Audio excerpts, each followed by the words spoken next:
Wireless security camera. এটা হচ্ছে V380 প্রোর একটি স্পেশাল এডিশন, যেটা একটা ক্যামেরার মধ্যে আপনি দুইটা লেন্স পাচ্ছেন।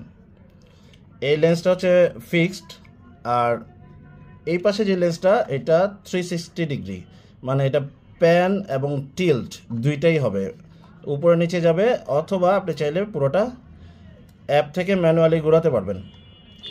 তাহলে দুইটা লেন্স কেন? দুইটা লেন্স থাকাতে আপনার সুবিধাটা কি? দুইটা লেন্স থাকার সুবিধা হচ্ছে, আপনি যদি এভাবে ক্যামেরাটা রাখেন কোথাও, এই ক্যামেরাটার সাথে আপনি একটা অ্যাডাপ্টার পাচ্ছেন, রয়্যাল প্লাগ পাচ্ছেন, আর একটা কেবল পাচ্ছেন বক্সের মধ্যে। সো ক্যামেরাটা আপনি কোথাও যেখানে ফিটিং করবেন সেখানে ইনস্টল করার পর এই ক্যামেরাটা তো ফিক্স থাকতেছে, ড্রোম ক্যামেরা। এই ড্রোম ক্যামেরাটা সোজা থাকলো, আর এই ক্যামেরাটা নিচেরটা আপনি পুরোপুরি পিছন দিকে বা এই পাশে দিয়ে রাখলেন, কজ এই ক্যামেরাটা দিয়ে তো আপনি এই পাশের ভিউটা পাবেন না। তাহলে